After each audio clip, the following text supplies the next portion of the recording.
जय मसीह की। मैं ये बताना चाहता हूँ कि आप कभी ये ना सोचिए कि मैं अकेला हूँ, क्योंकि आपकी निगरानी करने के लिए स्वर्गदूत हमेशा हैं। इसीलिए पौलुस कहते हैं, हम स्वर्गदूत मनुष्य और जगत के लिए तमाशा बने हैं।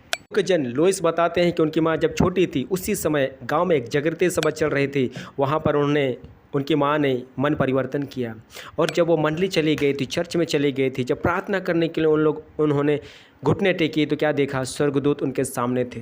प्रभु में आने के बाद लोगों को जीवन बहुत अच्छा हो जाता है, उन्हें आशीष मिलती है, छुटकारा मिलता है, चंगाई मिलती है। लेकिन इनके जीवन में उल्टा ही हो गया। इनको और भी तरह तरह की बीमारी इनके शरीर में आने लगी। 4 साल तक ये बीमारी से पीड़ित थी और तरह तरह की बीमारी इनके शरीर में थी, जैसे निमोनिया, आंशिक लकवा, हृदय रोग जैसे बहुत सारी बीमारियां थी। एक दिन वेस्ली की माँ को ये अगुवाई हुआ कि उसके घर में उसके भाई को और कुछ मसीह भाई बहनों को बुलाएं ताकि प्रार्थना करे घर। अचानक उन्होंने एक आवाज़ सुनी, देखो स्वर्ग की खिड़कियाँ आपके लिए खुल गई। उन्होंने जब आंखें खोली तो स्वर्गदूतों का एक को अपने पास खड़े देखा और उसी क्षण उन्होंने छलंग मार कर उठ गई और पूरी रीति से चंगी हो गई और 30 साल तक वो जीवित रही, बिल्कुल भले चंगे।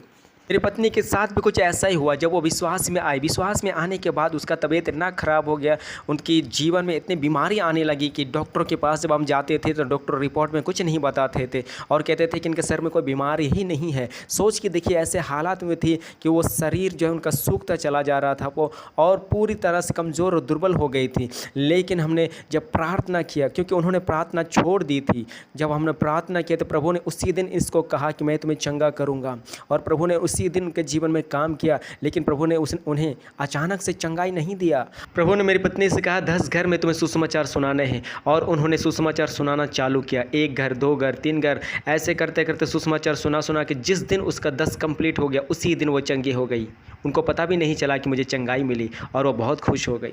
इसीलिए प्रभु कभी कभी ये चाहते हैं कि हम उसके लिए काम करते कि वो हमारे लिए काम करे। इसीलिए जैसे भी हालात क्यों ना हो हमारे जीवन में, हमेशा प्रभु में ही हमें बने रहना है, हमें प्रभु पर ही भरोसा रखना है, क्योंकि प्रभु कब हमारे जीवन में ऐसे काम कर जाए हमें नहीं मालूम, क्योंकि प्रभु विश्वास योग्य है। हमें प्रार्थना कभी नहीं छोड़ना चाहिए, प्रार्थना हमारे जीवन में हमेशा होना चाहिए। नग्न पांव वाले सुसमाचार प्रचारक साधु सुंदर सिंह को जानते हैं। जब वो बर्फीली पहाड़ों की चोटियों पर बड़े त्याग से सुसमाचार प्रचार कर रहे थे तो उन्होंने प्रभु परमेश्वर की अद्भुत रक्षा और सहायता को अनेक बार महसूस किया। जब वह रासार शहर को गए तो उन्हें चकित कर देने वाला एक अनुभव हुआ।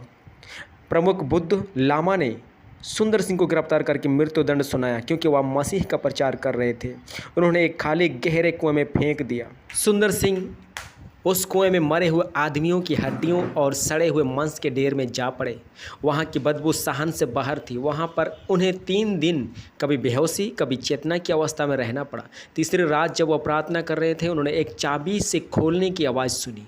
जब उन्होंने कुएं के ढक्कन को हटते देखा तो आश्चर्यचकित रह गए। उसी क्षण एक आवाज़ ने उन्हें पुकार कर कहा कि इस रस्सी को जो नीचे लटकाई जा रही है पकड़ लो। उन्होंने जब ऐसा किया तो उन्हें बड़ी कोमलता से ऊपर खींच लिया गया, ढक्कन को वापस रख दिया गया और फिर ताला लगा दिया गया, और सुंदर सिंह को अचानक छुटकारा देने वाला गायब हो गया। यहाँ पर भी हम देख सकते हैं कि सुंदर सिंह ने प्रार्थना किया। जब प्रार्थना किया तो स्वर्गदूत आकर उसके ढक्कन को खोला और उस कुएं में से बाहर निकाला, क्योंकि प्रार्थना कितना ज़रूरी है आप जानते हैं। भविष्यद्वक्ता के विषय में लिखा है कि वह परमेश्वर की आज्ञा से दूर भाग रहा था तो योना को एक मछली ने खा लिया और 3 दिन तक उसके पेट में रहा।